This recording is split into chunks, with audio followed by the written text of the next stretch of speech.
नमस्कार साथियों, स्वागत है आपका। कैसे हैं आप लोग? आशा करता हूं कि अच्छे होंगे और अपनी तैयारी को अच्छे से कर रहे होंगे।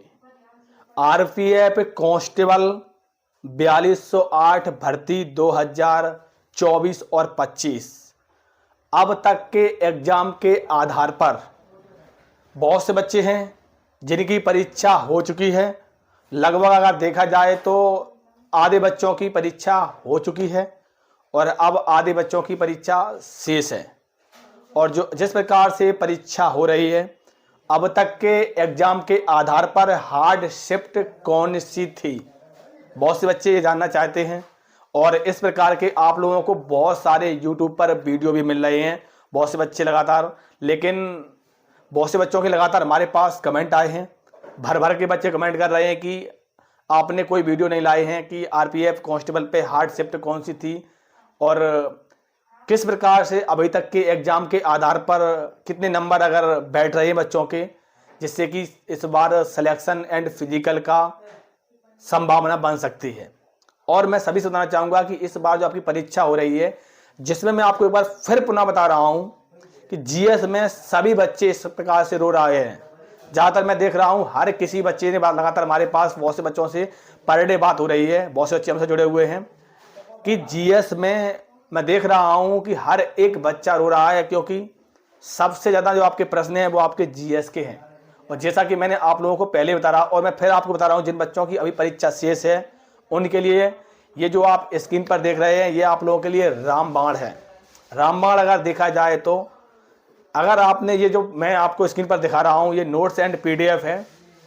पुरानी भर्ती हुई थी उसमें किस प्रकार के प्रश्न आए थे और जो आगामी भर्ती है उसमें किस प्रकार के प्रश्न हैं वो पूछे जाने की संभावना है। अगर ये नोट्स जो है अगर आप पूरा कंप्लीट कर लोगे तो मैं आपसे वादा कर रहा हूँ कि आप मुझे कमेंट जरूर करना कि इसमें आपके लगभग 3 से 4 प्रश्न आपके पक्के बन जाएंगे। 3 से 4 प्रश्न की मैं आप लोगों को गारंटी ले रहा हूँ। तो इसमें जो 5000 प्लस प्रश्न है अनुभवी शिक्षकों द्वारा तैयार किया गया है, 1 लाइन फॉर्मेट में है। आप ट्रेन में सफ़र कर रहे हो, क्योंकि ज़्यादातर मैं देख रहा हूँ सेंटर बच्चों की बहुत दूर है। आप ट्रेन में सफ़र कर रहे हो, आप कहीं भी सफ़र कर रहे हो, तो आप अपने मोबाइल में खोलकर इस नोट्स को पढ़ सकते हो और तैयारी कर सकते हो। तो इसमें कुछ नहीं करना है, आपके लिए सिर्फ और सिर्फ दिया गया व्हाट्सअप नंबर है, आप इस पर मैसेज करोगे, सिर्फ ये नोट्स आपको 39 रुपये में अवेलेबल होगा। मैं आप लोगों के लिए अंतिम समय बता रहा हूं, जिन बच्चों की परीक्षा शेष है वो एक बार इस नोट्स को जरूर खरीद लें, क्योंकि इसके साथ साथ आप अन्य परीक्षाओं की तैयारी के लिए ये बहुत ही शानदार नोट्स हैं। दिया गया नंबर है, आप इस पर मैसेज करोगे तो आपको ये नोट्स सिर्फ और सिर्फ 10 सेकेंड में अवेलेबल हो जाएंगे। अब ये देख लीजिए, पहले आप समझ लीजिए कि बहुत से बच्चों के मन में ये प्रश्न दौड़ रहा है। सबसे पहले मैं नीचे से स्टार्ट कर रहा हूँ कि अभी तक जो परीक्षा चल रही है ये कितने बच्चों ने छोड़ी है, क्योंकि पहले दिन ही आप लोगों ने देख लिया था कि जिस प्रकार से कि लगभग 40% बच्चों ने परीक्षा छोड़ी थी। ठीक है, और अब तक टोटल कितने बच्चों ने परीक्षा छोड़ी है मैं देख रहा हूं पर डे आप लोगों के लिए किसी न किसी सेंटर पे ऐसे लगभग, अगर किसी सेंटर पे 100 बच्चे हैं, मैं आपको एक एवरेज बता रहा हूं, किसी सेंटर पे अगर 100 बच्चे हैं तो वहां पर सिर्फ और सिर्फ 70 बच्चे उपस्थित हो रहे हैं। 70 बच्चे उपस्थित हो रहे हैं, 30 बच्चे उपस्थित नहीं हो रहे हैं। अगर अकॉर्डिंग देखा जाए अभी तक की जो परीक्षा हुई है उसमें लगभग 25 से लेके 28% बच्चे परीक्षा देने नहीं पहुंच रहे हैं। ठीक है, ये आपका हो गया किसका, ये आपका हो गया परीक्षा का। बहुत से बच्चों के मन में लगातार हमारे पास कमेंट भी कर रहे थे।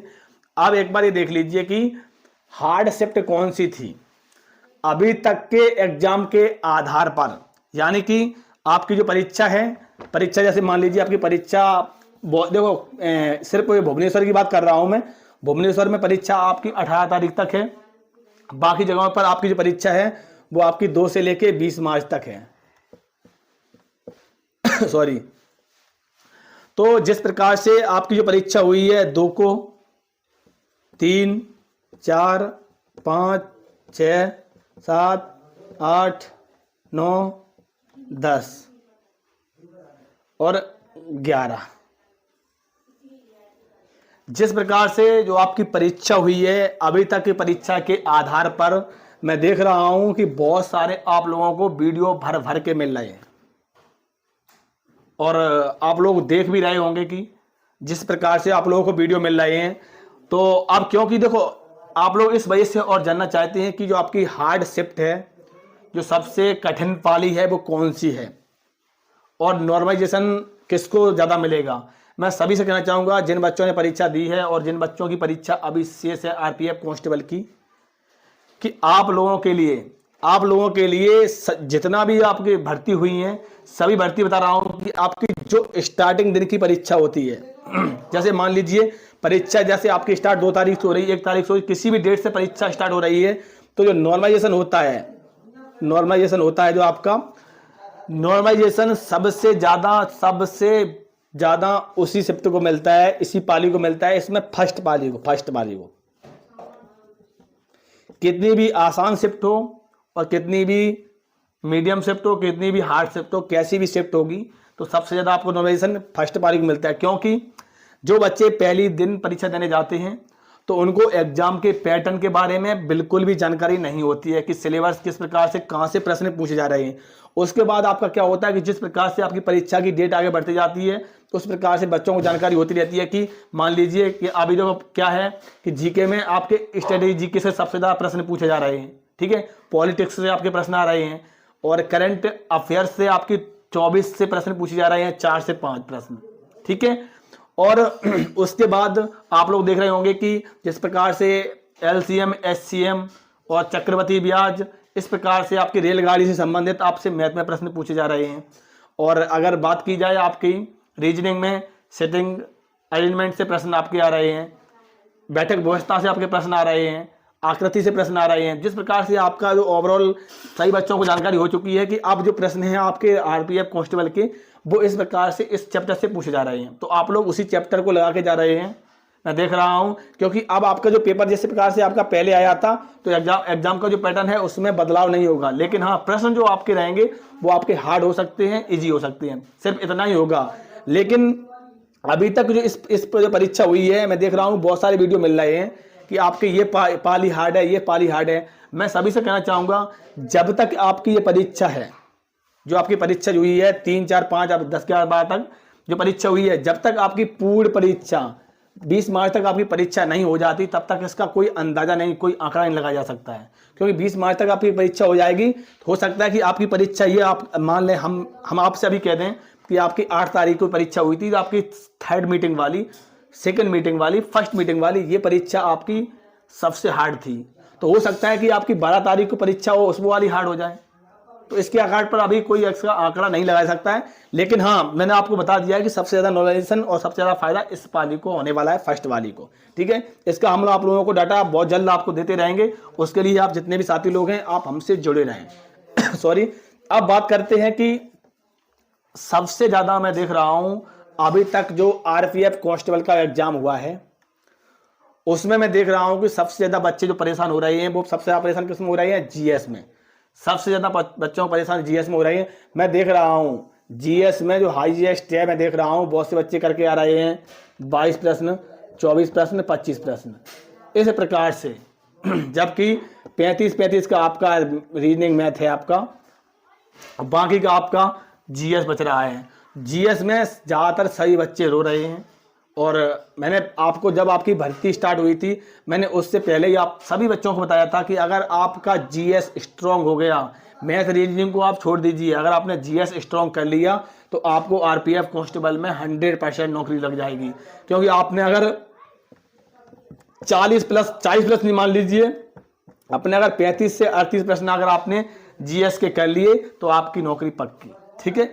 अब अभी तक के जो एग्जाम हुआ है जिस प्रकार से बच्चे करके आ रहे हैं, मैं देख रहा हूँ बहुत सारे हमारे पास इतने कमेंट आते हैं, आप लोग कमेंट खुद चेक कर सकते हो कि जिस प्रकार से कमेंट आ रहे हैं उसके अकॉर्डिंग क्या नंबर बैठ रहे हैं, जो कि आप के अभी तक के एग्जाम के आधार पर एक बार देख लीजिए। कट ऑफ अभी तक के एग्जाम के आधार पर मेल एंड फीमेल जो एग्जाम हो रहा है उसके अकॉर्डिंग मैं आपको बता रहा हूं। फिर आपको जिस प्रकार का आपका एग्जाम होगा, और आप लोगों को सभी बताना चाहूंगा जितने भी साथी लोग हमसे जुड़े हुए हैं, मैंने आप लोगों के लिए बताया था, जितने भी साथी लोग हैं आप हमारे पुराने वीडियो उठा के देख सकते हो, जिसमें आरपीएफ एसआई की मैंने बताया था कि अगर जिस बच्चे के नंबर 80 से लेके 90 बैठ रहे हैं तो आप अपनी फिजिकल तैयारी स्टार्ट करें। इसमें मैंने नॉर्मलाइजेशन के नंबर ऐड नहीं करे थे, और आप लोग खुद देख लीजिए कि नॉर्मलाइजेशन के नंबर जिसमें देखा किसी किसी को 10 मिले हैं, किसी किसी को 12 मिले हैं, तो आप लोगों ने खुद देखा हुआ कि कट ऑफ है जो आपकी 91 रही है। मैंने जिस प्रकार से बताई थी तो आपकी, क्योंकि इसमें आपका लगभग 452 वैकेंसी थी, कंपटीशन बहुत तगड़ा था। इसी प्रकार से आप आरपीएफ कांस्टेबल में एक बात देख लीजिए। कांस्टेबल में मैं आपको एक सादा सिंपल बता रहा हूं, जितने भी साथी लोग हैं, कि लगभग आप मान लीजिए 70 से लेके आपके लगभग 80 के बीच में फिजिकल के लिए लगभग 11 गुने बच्चे बुलाए जाते हैं। मेरे की बात कर रहा हूं मैं, अगर आपके 70 से लेके 80 नंबर हैं जिसमें नॉर्मलाइजेशन के नंबर ऐड नहीं है, अगर आपके बन रहे हैं, तो आप ये मान लीजिए आपका 100% आपका फिजिकल, अभी तक की जो परीक्षा हुई है उसके आधार बता रहा हूं, तो आपका 100% फिजिकल की तैयारी में आप लग जाइए, जिन बच्चों की परीक्षा हो गई है। और अगर लड़कियों की बात की जाए तो लड़की लगभग मान लीजिए कि कम से कम अगर आपके 62 से लेकर 70 के बीच में अगर नंबर आपके बन रहे हैं अभी तक की जो परीक्षा हुई है उसके आधार पर, तो आप अपनी फिजिकल की तैयारी में लग जाइए। और मैं आपको बताना चाहूँगा कि इस आरपीएफ कांस्टेबल से संबंधित आप लोगों के लिए मैं डिटेल में वीडियो लाऊंगा, जिसमें आपकी ऑल वर्ग जैसे UR, OBC, EWS, SC, ST, male and female और सभी वर्ग की मैं कट ऑफ लेके आऊँगा, जिसमें आपको डिटेल में विस्तार समझा दूंगा कि आप लोग खुद देख लीजिएगा। जिस प्रकार से मैंने आरपीएफ एसआई बताई थी उसी प्रकार से आरपीएफ कांस्टेबल में आपकी उसी प्रकार से कट ऑफ जाएगी और आपके इसी प्रकार से नंबर बैठ रहे होंगे, तो आप अपनी फिजिकल की तैयारी में लगे रहिए। इसी प्रकार की अपडेट्स एंड जानकारी के लिए हमारे चैनल से जुड़े रहें। नमस्कार।